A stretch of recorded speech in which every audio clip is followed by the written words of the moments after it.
세상의 모든 컨텐츠를 심리학으로 풀어드립니다. 우당탕탕 사이킥!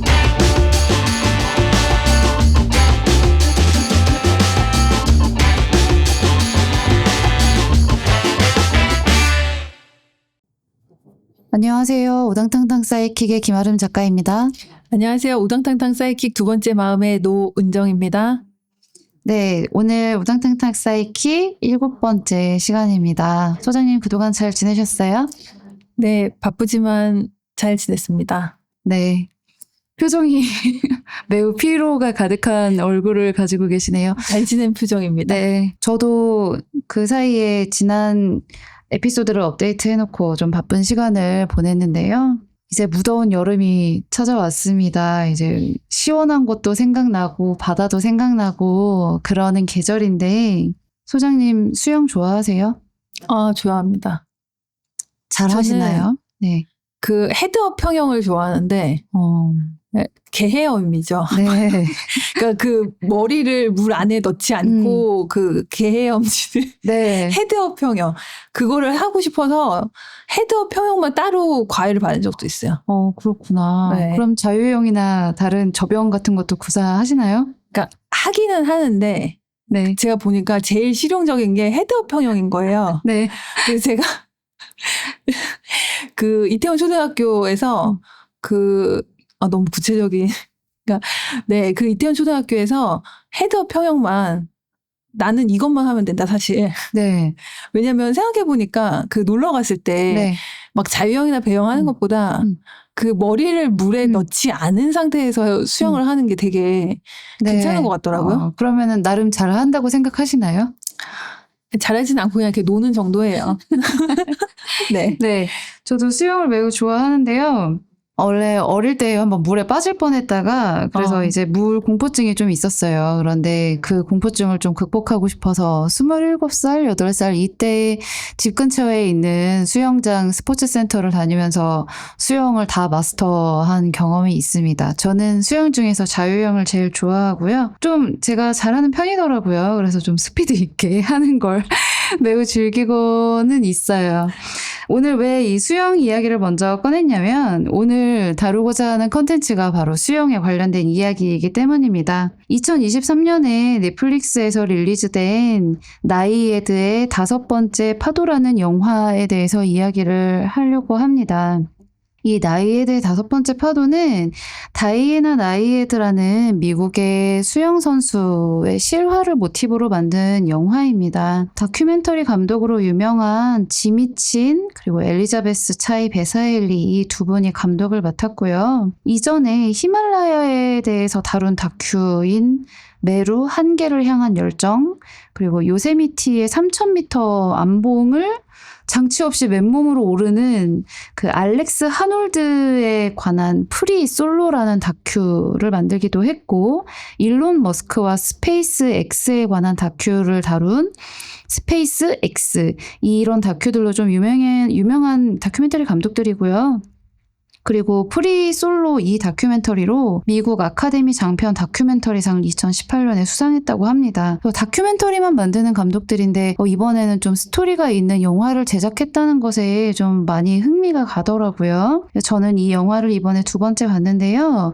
이 영화는 등장인물들이 매우 유명한 여배우 2분이 등장하는데요. 예전에 한때 만인의 연인이었던 아네트 베닝이 다이애나 나이에드 역을 실제로 맡았고 이분은 러브 어페어, 대통령의 연인, 아메리칸 뷰티 이런 영화에 나오셨고 또 엄청 아름다운 모습으로 많이 알려져 계시죠. 그리고 조디 포스터, 이 다이애나 나이에드의 친구 역할을 맡은 보니스톨 역의 조디 포스터가 주연을 맡았는데요. 이분은 또 양들의 침묵, 매버릭, 컨택트, 인사이드맨 등등 아주 유명한 영화에 많이 출연을 하셨죠. 근데 이 두 분이 영화에 한동안 모습을 드러내지 않으셨던 것 같은데 이 영화에서 꽤 이제 나이 든 모습으로 이렇게 주름진 얼굴로 등장하시는 걸 보고서 제가 매우 깜짝 놀랐습니다. 이 영화의 스토리에 대해서 조금 더 말씀을 드리면요. 1950년생인 다이애나 나이에드는 수영 선수로 한창 활동을 했었고요. 수영 선수, 레이스 수영을 시작했다가 다시 이제 장거리 수영에 또 특기와 흥미를 보여서 그 장거리 수영을 시작했고 1978년 28살에 쿠바에서부터 플로리다까지 도착하는 이 장거리 수영에 도전을 했는데 그때 조류 상황이 너무 좋지 않아서 실패합니다. 그래서 그때 포기 선언을 하고 30년간 수영을 하지 않아요. 이제 스포츠 캐스터 등으로 활동을 하다가 2011년, 그러니까 60이 훨씬 넘은 나이죠. 2011년에 다시 도전을 시작해서 2013년 9월 2일 5회차 만에 이 장거리 수영을 성공하는 그런 스토리로 이루어져 있습니다. 원래 그 쿠바에서부터 플로리다에 도착하기까지 165km였는데 기상 악화 때문에 177km를 헤엄쳤다고 해요. 총 시간은 52시간 54분 만에 완료를 한 것인데요. 이 도전을 처음에 시작하고 완료하기까지의 일들이 이 영화에 담겨져 있다고 그렇게 생각하시면 됩니다. 네. 제가 이 영화 보면서 되게 마음에 와닿았던 여러 가지 장면들이 있었는데, 사실 제가 2013년 8월 쿠바에 있었거든요. 네. 2013년 8월이면, 그때 수영을 막 준비하고 계셨어요. 그렇죠. 그 쿠바에 머무르면서 언제 출발하지? 2년 만에 다시 출발하려고 막 그 날씨를 보고 계실 때였겠네요. 그래서 되게 왜 이거 봤었으면 참 좋았겠다. 나도 그 해변에 가서 했으면 좋았겠다. 막 이제 이런 생각하기도 했었고, 그리고 이제 사실 저도 쿠바에 대한 이제 그런 어떤 왜 쿠바인가 막 이제 이런 얘기를 나이에드가 하잖아요. 네. 왜 쿠바를 가야 하는가. 근데 제가 2013년 쿠바 갔을 때만 해도 쿠바를 가는 길이 되게 어려웠거든요. 지금이랑 좀 다르게 그때는 이제 뭐 캐나다를 들러서 가던가 아니면 이제 뭐 멕시코를 통해서 가던가 미국에서는 이제 바로 갈 수가 없었던 때였기 때문에 그래서 이제 쿠바를 가는 게 되게 어려웠는데 이제 예전에 봤던 뭐 체게바라 책이라던가 부에나비스타 소셜클럽 이런 걸 보면 막 죽을 때 춤추면서 죽는 막 이런 어떤 내용들이 나오니까 쿠바가 굉장히 이제 약간 그 판타지의 어떤 세계로서의 막 그게 있잖아요. 낭만이 있죠. 그쵸. 그래서 저도 이제 쿠바를 꼭 가봐야 되겠다 해서 갔는데 좋긴 좋았지만 또 어떤 것은 또 생각한 거랑 좀 다르기도 하고 또 재미있는 것도 있고 그렇구나 막 그랬었죠. 그래서 더 이 영화가 저한테 좀 새롭고 재밌었던 것 같아요. 네. 저도 왜 쿠바에서부터 플로리다까지 헤엄쳐서 가지? 라는 생각을 했었는데요. 영화 중간에 잠깐 그 어린 시절을 회상하면서 스쳐 지나가는 장면이 있어요. 이 나이에드가 잠을 자고 있는데 이제 한밤중에 아빠가 나이에드를 깨워서 바다로 데리고 나갑니다. 그래서 바다로 데리고 나가면서 이 세상에 많은 사람들이 살고 그 사람들이 다 꿈을 가지고 있고 뭐 세상은 넓단다 이런 이야기를 하면서 나이에드에게 이야기를 해주는데 나이에드가 묻죠. 저 바다 수평선 저 너머에 뭐가 있어요? 라고 묻는데 아버지가 그때 쿠바가 있어 라고 그렇게 대답을 해주는데 어떻게 보면 또 그때부터 쿠바에 대한 생각이나 동경을 좀 품고 있지 않았나 하는 생각이 들어요. 그리고 또 신기했던 건 아버지가 그리스 사람인데요. 이 성 나이에드가 물의 요정이라는 뜻이라고 합니다. 어떻게 보면은 수영을 한다는 거는 이 다이애나 나이에드에게 주어진 운명 같은 것이라고도 좀 볼 수 있겠죠. 네. 저는 처음에 이 영화 제목을 들었을 때 그 5번째 파도가 5번을 시도했다는 말인지는 몰랐고 건너다가 5번을 만났겠지. 파도를. 그렇게 생각을 했는데 이게 5번 시도를 했다는 것에 보면서 좀 많이 놀라기도 했고요. 그리고 첫 번째 파도가 28살이었는데 두 번째 파도는 61세. 그때 이제 2번 시도를 하고 다시 또 이제 열심히 준비를 해서 그 다음 2012년에 또 하고 이렇게 하잖아요. 그래서 대부분 3번째나 4번째 정도 되면 좀 뭐 포기했을 법도 한데 5번째까지 가다니 뭐 7.8기까지는 아니지만 그래도 정말 대단하다 그런 생각 들었던 것 같아요. 이 30몇 년 후에 그거를 처음 시도를 하고 그거를 다시 또 막 이렇게 몇 번 한다는 게 정말 대단하다는 생각이 들었어요. 네, 맞아요. 실제로 이 다이애나 나이에드가 이 도전을 마음먹게 된 계기가 앞에도 이미 있었습니다. 1975년에 뉴욕 맨해튼 섬 사이를 48km 횡단하면서 기록을 세우고 그 이후에도 장거리 기록을 몇 번 세우면서 그럼 이제부턴 쿠바에서부터 플로리다 키프로스까지 헤엄쳐 봐야 되겠다라는 꿈을 이제 품고 있었던 거죠. 근데 이 넷플릭스에 이 다이애나 나이에드에 관한 다큐멘터리가 있습니다. 파도를 헤치고 다이애나 나이에드 스토리라고 해서 2013년에 실제로 다큐멘터리 제작이 되었는데 이게 넷플릭스에도 지금 있더라고요. 근데 이 다이애나 나이에드가 4번째 도전을 하고 실패하기까지가 아주 자세하게 나와요. 5번째 도전을 하고 성공한 이야기는 뒤에 아주 짧게 나옵니다. 그러니까 다큐멘터리를 막 만들다가 5번째를 갑자기 성공했대 해서 뒤에 좀 급하게 붙인 것 같은 그런 느낌이 좀 있기는 해요. 그런데 5번째 도전을 할 때 하겠다, 나 다시 도전하겠다라고 할 때 그 친구인 보니가 진짜 제정신이야? 정말 하려고 하는 거야? 라고 그렇게 묻는 장면이 나오는데 너무 대단한 것 같아요. 제가 생각했을 때도 한 2-3번 정도 했다가 이게 안 된다 싶으면 하지 말라는 건가 보다 하고 포기할 법도 한데 5번째 도전에서 마침내 성공을 하죠. 그래서 이게 정말 이분에게 좀 존경을 보내야 될 만한 부분이라고 생각을 하고요. 이 장거리 수영에 대해서 궁금하시는 분들을 위해서 조금 더 설명을 드리면 이 장거리 수영이라는 게 어떤 것이냐, 뭐 중간에 그러면 이게 177km를 헤엄쳐야 되는데 중간에 뭐 잠도 자고 배에 올라와서 뭐 식사도 하고 그러지 않나요? 생각하실 수 있는데 절대 그렇지 않습니다. 잠도 자지 않고요. 배에서 쉬어도 안 됩니다. 배를 실제로 손으로 터치를 해도 안 되고 물 위에서 오로지 떠 있는 상태에서 물을 마시고 그 코치들이 건네주는 음식을 받아서 먹고 심지어 의료적인 응급조치가 필요할 때에도 의사들이 바닷물에 뛰어들어서 주사를 놓아주고 뭐 산소호흡기를 대주고 이래야 될 정도로 이게 규칙이 철저해서 오로지 물 위에서만 머물러 있어야 하고 중간에 정말로 힘들거나 이제 휴식이 필요할 때 잠깐 떠 있는 건 괜찮아도 잠을 자거나 장시간 그 위에만 떠 있기만 한다거나 그렇게 하는 거는 금지되어 있습니다. 그리고 심지어 바다에 해파리도 있고, 네, 독성 해파리도 있고, 심지어는 상어의 위협도 있는데요. 보통은 안전을 위해서 상어 케이지를 물 안에 띄워놓고 그 안에서 헤엄을 치는데, 다이애나 나이에드는 심지어 나 상어 케이지도 없이 헤엄칠 거야 라고 해서 상어를 쫓는 어떤 그런 기계 장치를 이용해서 그냥 정말 바다에서 안전 그런 장치 없이 헤엄을 칩니다. 물론 나중에는 그 해파리 때문에 이렇게 보호 장비를 몸에 입고서 헤엄을 치기는 해요. 그쵸. 저도 영화 보면서 내내 해파리 정말 무서운 거구나. 정말 해파리가 말로만 듣던 해파리가 이렇게 무서운 거구나. 그거랑 그리고 이제 그 5번 시도를 할 때 계속 새로운 방법을 막 찾아내잖아요. 막 수영복도 그렇고 이제 말씀하신 뭐 케이지도 그렇고 그래서 뭐 어떻게든 그 머리를 정말 짜내서 방법을 찾는 거 그게 진짜 되게 인상적이었어요.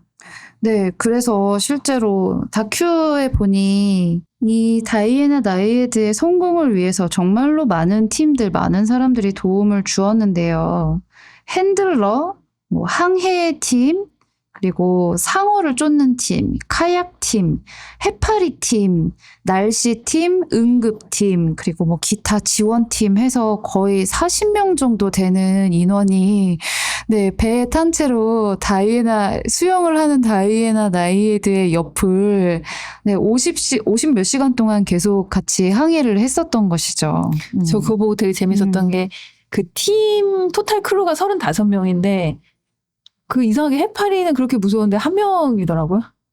네, 해파리. 근데 실제로 그 해파리 전문가가 제가 기억이 명확하지는 않은 것 같은데 다큐에서는 2명 정도 있었던 것 같아요. 중간에 바뀌지 않았어요? 그랬나요? 근데 아무래도 영화에서는 이 35명을 다 배에 태운 채로 찍을 수 없어서 일부 인원만 보이지 않았나 하는 생각이 있습니다. 35명이 팀으로 움직였다고 하니까요, 실제로는. 맞아요. 뭐 팀 얘기를 뭐 먼저 해볼 수도 있을 것 같기는 한데 사실 이 팀이 이 나이에드의 5번째 파도를 이기도록 도와준, 그러니까 그 파도를 이기도록 도와준 그 사람들이 있었기 때문에 이게 어떤 공동의 작업이 좀 될 수 있었던 거지 않았을까? 그런 생각이 좀 들었던 것 같아요. 네, 만약에 혼자 수영을 하겠다고 마음먹었으면 절대 되지 않았을 것 같아요. 그리고 아까 말씀드렸던 것처럼 심지어 이제 풍랑이라든지 해류, 날씨, 그리고 상어, 뭐 해파리 등등 여러 가지 이제 방해 요인들이 있었기 때문에 이것들을 좀 제거해주고 보호해줄 사람들이 필요했었고, 또 다이애나 나이에드가 중간에 좀 천식 증상을 보여서 또 포기를 해야 되는 이제 그런 상황들이 또 나타나는데, 그러니까 건강도 계속 체크를 해야 되는 그런 상황이었기 때문에 팀으로만 오로지 가능했었던 일이 아니었나. 나이에드 혼자만의 성공이 아니라 이건 함께한 팀의 성공이라고 봐야 된다고 저는 그렇게 생각합니다. 네, 그리고 또 재미있는 것은 뭐냐면 그 수영을 할 때 어쨌든 수영 자체는 본인이 혼자 하잖아요.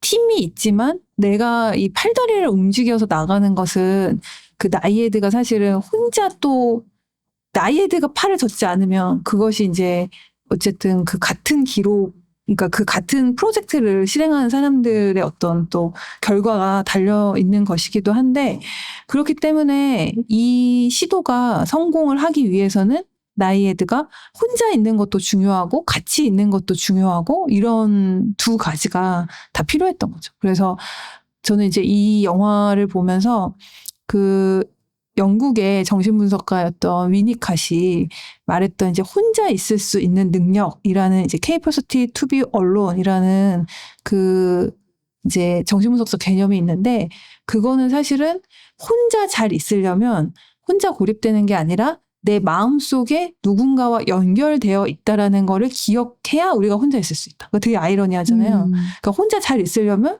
내 마음속에서 좋은 어떤 대상과 연결되어 있어야 혼자 있을 수 있다. 네. 이렇게 얘기를 했는데 이 나이에드의 상황이 딱 그러지 않았을까 그런 생각이 들었어요. 그러니까 이렇게 나와 함께 하고 있는 어떤 사람들을 계속해서 기억하고 또 혼자 가지만 함께 있고 이제 이런 것들이 내 안과 바깥이 이제 연결되고 뭐 이런 어떤 그 혼자 있는 그 물 속에서의 시간을 너무 두렵기만 한 시간이 아니라 정말 그것을 지켜보는 사람들이 있다라는 그 팀과 함께 할 수 있음을 또 나이에드가 얼마나 또 응원이 됐을까 이런 생각이 들기도 하더라고요.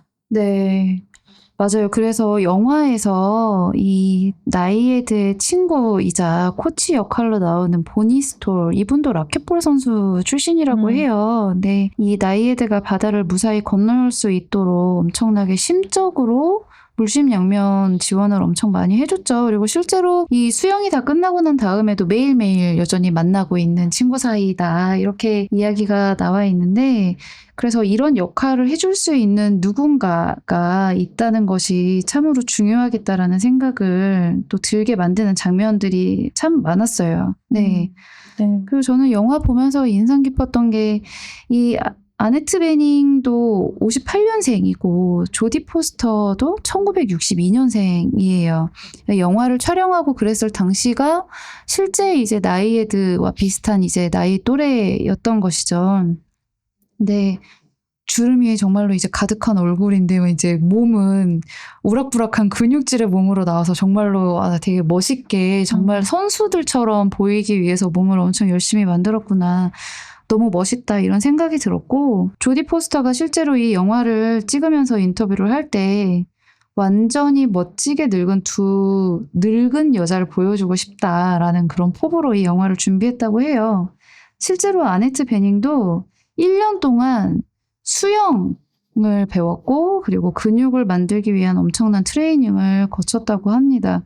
그래서 더욱더 실제 인물들하고 비슷하게 이질감 없이 이 영화에 잘 몰입이 되었었던 것 같아요. 또 영화를 보면서 생각나는 것 중에 하나는 이제 그 나이에드가 이제 오랫동안 그 코치 선생님한테 그루밍을 당하는 어떤 트라우마에 대한 이야기들이 나오잖아요. 네. 그러면서 자신이 자기 자신한테 화가 났었다.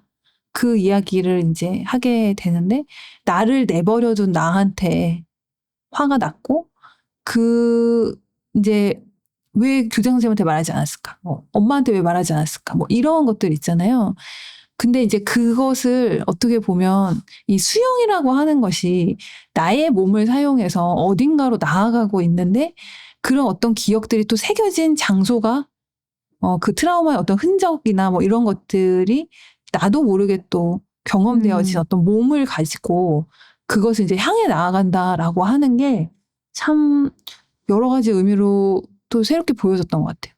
네, 그래서 그 베셀반 데어콜크의 몸은 기억한다라는 책이 있는데 그 책에도 보면 우리가 이제 어떤 트라우마나 이런 그 일들을 겪었을 때 사실 너무나 충격적이고 뭔가 마음에서 우리가 어떤 것들을 기억하기도 하지만 몸에 새겨져 있는 어떤 두려움이나 복잡하고 막 충격적이고 막 이런 일들을 겪었을 때 사실은 이 몸에 우리가 굉장히 가까워지거나 또 친밀해져야 될 때에도 내 몸을 안전하게 느끼지 못하는 경우들이 많이 있는데 나이에드가 이런 상황 속에서 자기의 몸을 가지고 뭔가를 시도했다라는 거 그게 주는 의미가 굉장히 좀 울림이 있다라고 생각이 들었어요. 네.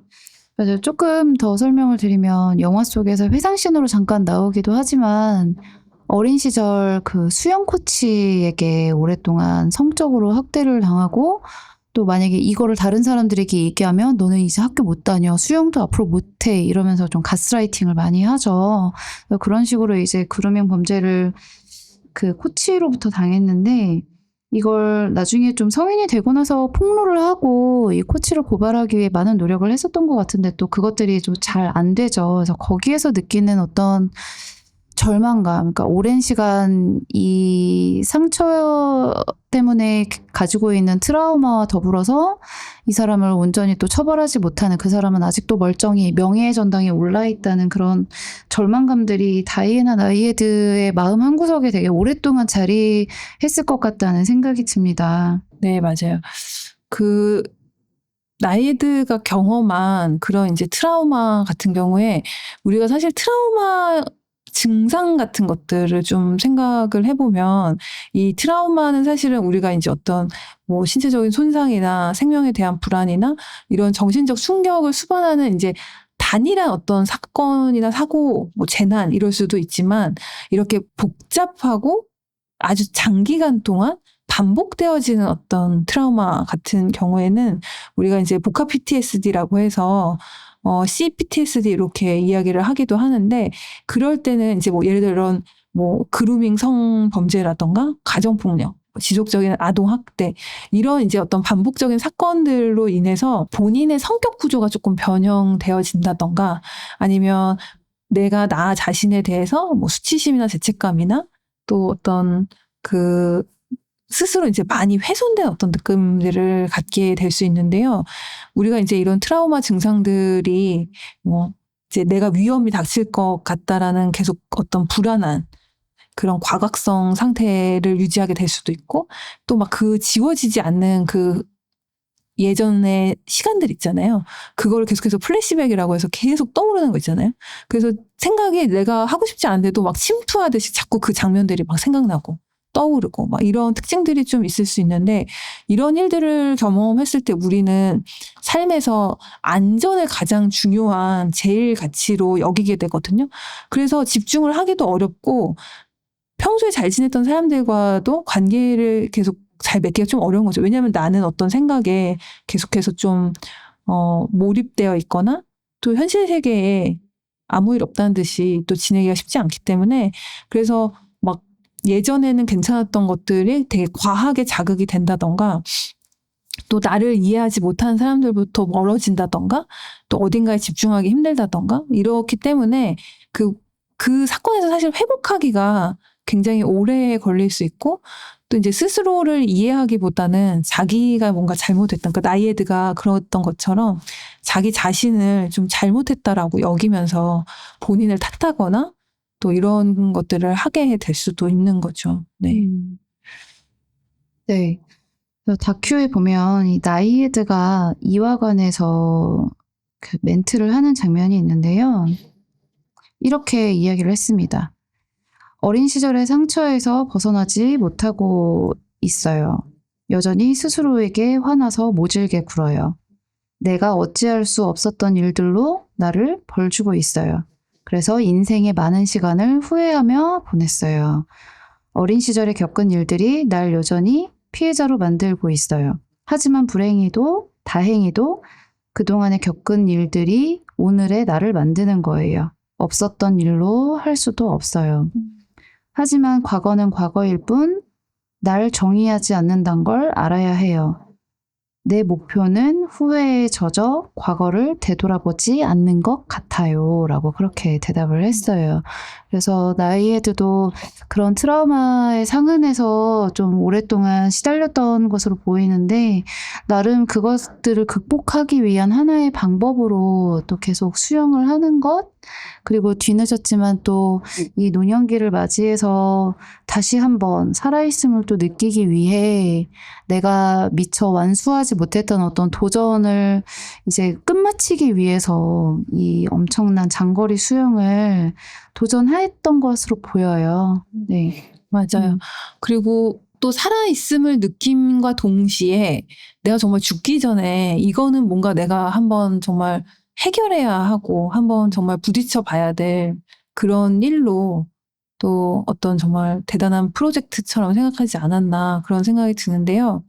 그 주디 서먼이라는 학자가 쓴 트라우마라는 책에 보면 우리가 이제 뭔가를 회복하기 위해서는 내가 어떤 외상을 입었는지를 내가 아는 것, 그러니까 내가 어떤 상처를 입었는지 스스로를 알고 그것들을 내가 이제 이해를 하게 되면 이제 이거를 생존자라고 부를 수 있을 텐데 그때 내가 겪은 어떤 심리적인 어려움이 사실은 나의 결함이나 잘못이 아니라 일어난 어떤 일로 그것들을 볼 수 있다라는 거거든요. 근데 그렇게 했을 때 주디 서머는 우리가 트라우마를 이해하기 위해서 우리 모두가 트라우마 내러티브, 그러니까 내러티브는 서사를 이야기하는 건데 우리가 어떤 경험하였지만 이해하지 못하는 어떤 사건들 같은 거 있잖아요. 왜 내 삶에서 이렇게 힘들고 어려운 일이 일어났을까? 이런 거를 끊임없이 재구성하고 재조합하고 하면서 내 삶의 어떤 이야기로 만들어가는 것을 이야기하거든요. 근데 이거는 이제 단순하게 어떤 기억을 이렇게 쭉 시간 순서대로 훑어보는 그런 회상이 아니라 나의 감정이나 정체성이나 또 뭐 자기 이해 이런 것들을 깊이 이해하고 다시 재구성하고 이런 거죠. 그래서 이 트라우마 내러티브라는 거는 내 입으로 내 말로 내가 겪었던 일들을 다시 얘기하고 또 다시 얘기하고 하면서 그것들을 계속해서 다시 또 다른 이야기로 만들어가는 그런 과정들을 이야기하거든요. 그러니까 우리가 어떤 고통스러운 기억들을 도저히 말할 수 없다고 생각하는데 그것을 말할 수 있는 것으로 만드는 것이 굉장히 의미 있고 또 회복에도 도움이 될 수 있다라는 거죠. 네. 네.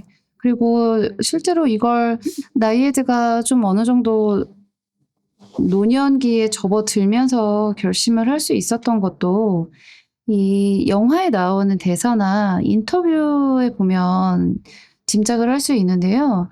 본인의 정신이 육체보다 지금 훨씬 강하다. 그래서 젊어선 그게 없었는데 지금은 정신이 있어. 그래서 정신이 나의 답이야.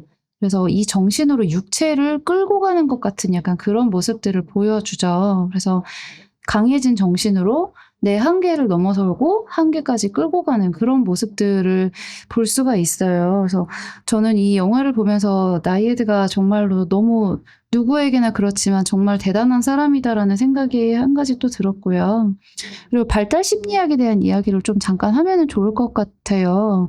그 발달 심리학에서 레빈슨이라는 분이 60세에서 65세를 노년의 전환기로 그렇게 보고 있습니다. 그래서 노년을 준비하는 시기, 본격적으로. 그리고 자신의 인생을 재평가하고 노년기의 인생을 노년기의 인생을 좀 잘 보내기 위한 기반을 마련하는 그런 때라고도 그렇게 이야기를 했고요. 에릭슨은 그 사람이 거쳐야 되는 그 시기에 8단계가 있는데 마지막 8단계가 노년기라고 그렇게 정의를 했습니다. 근데 이때 통합성 대절망의 심리사회적 위기를 겪는다고 합니다. 그래서 자신이 살아온 인생을 되돌아보고 거기에서 의미나 만족, 보람을 느끼면 높은 수준의 인생 철학을 발전시켜서 통합에 이룰 수 있고요. 그래서 남은 인생을 평온하게 그리고 죽음에 유연하게 대처할 수 있는데 무의미함이나 후회를 강하게 느끼면 거기에서 절망 그리고 우울로 넘어가게 되고 죽음이나 이제 죽음에 대한 불안 그리고 무만감을 좀 느끼면서 남은 시간을 힘겹게 보낸다는 것이죠. 그래서 제일 바람직한 모습은 이 노년기에 접어들면서 지나간 일들에 대해서는 큰 후회 없이 그냥 지금 있는 그대로 자신의 삶을 수용하는 것 그리고 사회 속에서 다시금 적극적인 삶을 유지하는 것이 이 노년기를 이제 잘 보내기 위한 하나의 방법이라고 그렇게 안내를 하고 있어요. 그러니까 어떻게 보면 이 영화에서 나이에드가 이제 60세 생일을 이제 맞이하고 그러면서 이제 뭐 앞으로 어떻게 해야 되지 막 이제 고민들을 할 때 친구인 보니가 뭐 상담을 받아 뭐 연애를 다시 좀 해봐 사랑에 빠져봐 라고 하는데 나이에드는 정말로 신기하게 그런 거에는 귀등으로도 듣지 않고 다시 수영을 할 거야. 아니, 다시 수영을 할 거야라는 말을 하기도 전에 혼자 몰래 수영장에 가서 아침마다 가서 30분씩 막 연습을 하고 그 다음에 뭐 1시간 연습을 하고 이런 방식으로 내가 어떻게 하면 다시 살아있음을 느낄 수 있지? 이 미완수 과제를 어떻게 하면은 이제 또 해낼 수 있을까? 이런 것에 집중을 하면서 이 시기를 보냈던 것 같아요. 그런 면에서 좀 보통의 사람들과는 되게 다른 결정, 다른 행보를 보인 면에서 정말로 위대한 사람이라고 그렇게 볼 수 있겠죠.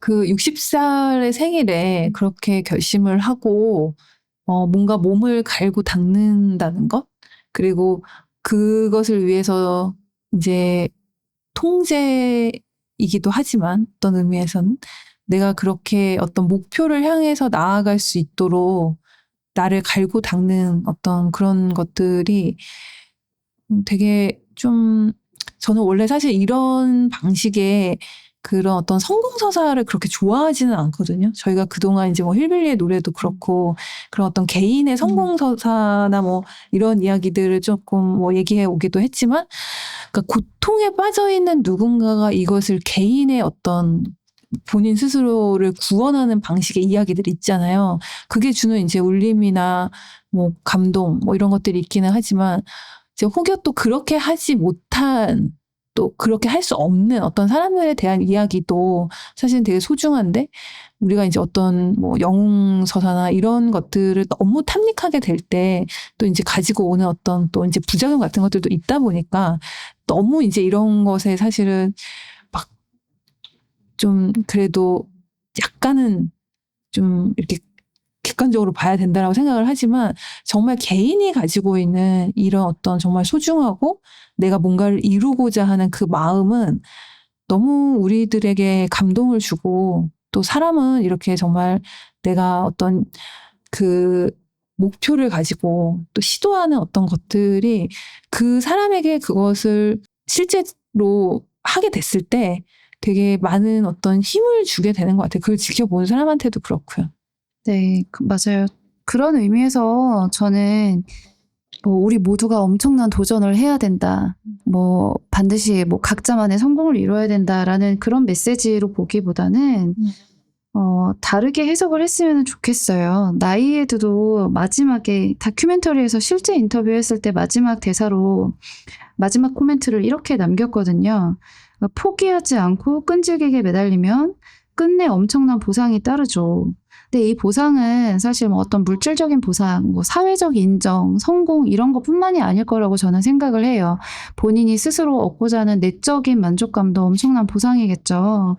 그래서 그 엄청난 보상이 따르죠. 그래서 절대 포기하지 말고 여기가 중요합니다. 절대 포기하지 말고 나만의 파도를 헤쳐서 목표한 곳으로 가세요라고 이렇게 말씀을 하시는데 전 이게 모두에게 주는 어떤 되게 중요한 메시지라고 생각이 들어요. 네.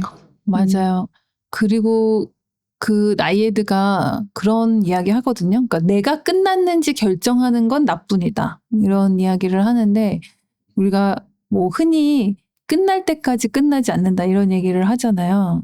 근데 정말 마음속에서 어떤 소망을 갖고 그것을 위해서 막 궁리를 하고 여러 가지 방법들을 막 모색해보고 막 이런 정말 몰입하는 이런 과정 중에서 내가 나에 대한 새로운 정체감 또 새로운 정체성 이런 것들이 너무 소중하고 아름다운 것 같다는 생각이 들어요. 네.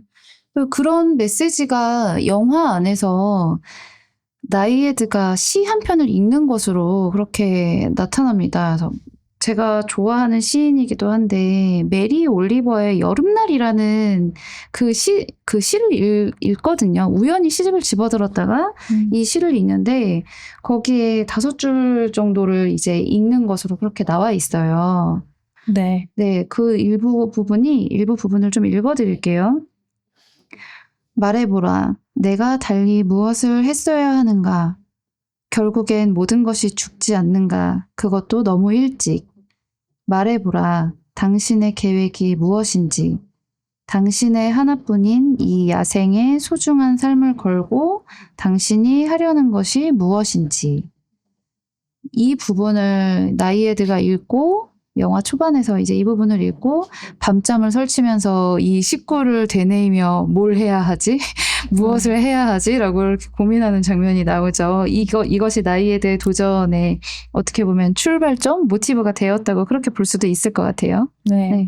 여기 이 Your One Wild and Precious Life 이거 보면서 저희 예전에 와일드 했을 때 그 영화에서도 얼마나 이 거친 그 야생의 네. 삶에서 우리가 계속해서 걸어가는 게 얼마나 중요한가 이런 얘기를 했잖아요. 네. 근데 이 거칠지만 소중한 단 하나뿐인 삶 진짜 이게 너무 맞는 것 같아요. 그 삶은 너무나 진짜 와일드하고 그럼에도 불구하고 너무 소중한 정말 하나뿐인 삶인데 그래서 너 뭐 할래? 뭐 이런 거잖아요. 그걸 이제 나이에드가 본 거고 그래서 그 당신이 뭘 하고 싶은가 이런 얘기를 계속해서 물어오는 건데 이 질문에 대해서 진짜 여러분들도 각자 한번 생각해 보시면 좋을 것 같아요. 이 거칠고 소중한 정말 한 번뿐인 내 삶에서 이 나의 계획이 무엇인가 이런 거 있잖아요. 여기 이 메리 올리버 19에서는 이제 플랜이라는 표현을 쓴단 말이에요. 플랜 투두 뭐 이렇게 쓰는데 그러니까 뭘 하고 싶은지 이런 것들을 생각해 보는 거 너무 중요한 일인 것 같아요. 맞아요. 그게 우리가 지금 어떤 상황에 있든 내 나이가 몇 살이든 그런 것과는 상관없이 이것들을 생각해보고 시도해보기 위해 노력하는 것은 정말로 중요한 것 같아요. 네. 그런 의미에서 이 영화의 결말 장면 소장님 어떻게 보셨어요? 아니 그때는 정말 뭐 막 이렇게 모두가 한 마음이지 않았을까요? 네. 그 정말 지켜보는 사람들도 막 어떻게든 뭐 제발 좀 힘을 내주세요 막 이런 네. 눈빛을 막 쏘면서 막 어떻게든 터치 안 당하려고 네. 그 공간을 보호해 주잖아요. 맞습니다. 이게 그 마지막에 도착해서 그 무트로 거의 다 오면 자기의 두 발로 걸어서 나오는 것까지가 이 레이스의 결론인 것 같아요. 그래서 누구의 손을 잡아서도 안 되고 무트로 다 오면 그 자기 두 발걸음으로 걸어서 나와야 되는데 생각을 해보십시오. 한번 54시간 정도를 수영을 했는데 두 발로 걸어서 나올 힘이 어디 있겠어요. 그런데 한 발 한 발 정말 어렵게 내디디면서 그 친구가 이렇게 이쪽으로 오라고 손을 내밀고 있는 그곳을 향해서 이제 가서 이제 덥석 친구를 끌어안는 장면이 있는데 그 장면을 제가 몇 년 전에 봤을 때는 사실 너무 좋다, 감동적이다, 잘 만들었다라고 하면서 봤는데 이번에 또 너무 뭉클하더라고요. 요즘에 제가 F가 좀 세졌나 봐요. 왜 이렇게 다 눈물이 나고 감동적이고 그런지 모르겠어요. 저는 그래서 네. 그 이후에 이제 뭐 다큐도 찾아보고 또 이 나이에드가 되게 쇼 같은 데도 많이 나갔더라고요. 네. 그래서 그런 영상들을 막 이것저것 뭐 유튜브에서도 보고 막 했는데 그 나보다 나이도 많은 어르신인데 아이고 되게 약간 이런 느낌이 있잖아요. 막 자랑스럽고. 맞아요. 자랑스럽고 너무 멋지고 정말 응원하고 싶은 네. 그 마음이 이렇게 되게 뭉클하더라고요. 맞아요. 그래서 실제로는 이 레이스를 끝나고 나서 이 대사를 했는지는 모르겠는데 영화 대사에서는 하시더라고요. 마지막에 무태 다 도착해서 첫 번째 절대 포기하지 마세요. 두 번째 꿈을 쫓기에 늦은 나이는 없습니다. 세 번째 수영은 고독한 스포츠 같지만 팀이 필요해요. 막 이런 구호를 외치면서 주변에 막 나온 사람들이 축하하기 위해 나온 사람들이 막 다 환호성을 지르고 막 소리를 지르고 이러는데 그 장면을 보셨으면 후보에서 보셨으면 너무 좋았겠네요. 정말. 제가 거기 있었어야 그러니까 한 달만 늦게 가셨어도 보셨을 텐데. 그러게 말이에요. 네, 아쉽습니다. 오늘 많은 이야기를 나누어 봤는데 소장님 마지막으로 뭐 하고 싶은 말씀 더 있으세요? 저는 이제 아까 전에 우리가 트라우마 내러티브에 대한 이야기를 했잖아요. 그러니까 우리가 살면서 뭐 작든 크든 모두가 어떤 외상적 경험을 어떻게든 살면서 경험을 하게 되고 또 그럴 때 이제 우리 삶 속에서 이걸 어떻게 정말 이해할까 도저히 이해가 되지 않는 어떤 일들을 계속해서 내가 겪은 그 일은 도대체 무슨 일일까? 그리고 그 일 도대체 왜 나한테 일어났을까? 지금은 아마 여러분들 중에 그것에 대해서 생각하기가 어려우신 분들도 있을 거예요. 지금은 나는 거기에 대해서 어떻게 느끼고 생각하고 보여지지 않고 또 조합할 수도 없고 생각하는 것만으로도 너무나 고통스럽고 그런데 우리가 이것이 언젠가 시간이 지나가지고 나 스스로에게 내가 이것들을 이제 의미 있는 어떤 이야기로 만들어 갈 수 있을 때 그 고통스러운 경험들이 단순한 기억이 아니라 나의 어떤 이야기로 다시 쓰여지는 경험들을 할 수 있을 거라고 생각이 들고 그래서 우리가 지금은 그러니까 말이나 감정으로 내가 겪은 일들을 온전히 이해하지 못하고 그것들이 막 파편화되어 있던가 아니면 내가 막 감정을 억누르던가 어떤 것들을 통제하려고 한다던가 이럴 수 있는데요. 그것이 때로는 물론 이제 우리가 그것을 다 혼자만의 힘으로 또 극복하기 어려울 수도 있지만 시간이 걸리고 또 어떤 도움들을 적절하게 받고 그렇게 했을 때 우리가 나의 어떤 고통스러운 경험들을 말로도 할 수 있고 그때 어떤 무력함이나 이런 것들을 내 잘못이 아니라 정말 내가 경험했던 것들이고 그 상처가 나의 정체성은 아니다라는 것을 알게 될 수 있다고 생각을 합니다. 네, 그래서 여러분들에게도 혹여 이런 어떤 시간들을 보내고 있는 분들이 있다면 꼭 내가 나의 어떤 이야기들을 계속해서 내가 생각한다라는 거는 나의 어떤 의식이나 무의식이 그것을 계속 이해하기 위해서 어떤 노력들을 하고 있는 거라고 좀 봐주면 좋을 것 같아요. 네. 저는 이 말씀을 좀 드리고 싶은데요. 우리가 보통 특히 한국에서는 우리가 어떤 나이나 시기상에 따라서 무엇을 해야 하고 그것들을 해내지 못하면 늦었어, 이미 틀렸어 라는 생각에 더 많이 좀 갇힐 수 있는 그런 환경에 있는 것 같아요. 그래서 저도 개인적으로 이제 요즘에 제 나이나 지금의 제 나이에서 이룬 것들 해온 것들을 생각하면 이 정도면은 잘 해왔지라는 생각이 들었다가도 또 한편으로 아직 해보지 못한 것에 대해서 내가 이제 할 수 있을까?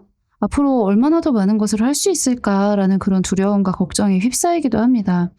제가 이 영화를 보면서 저의 개인적인 경험 한 가지가 좀 떠올랐어요.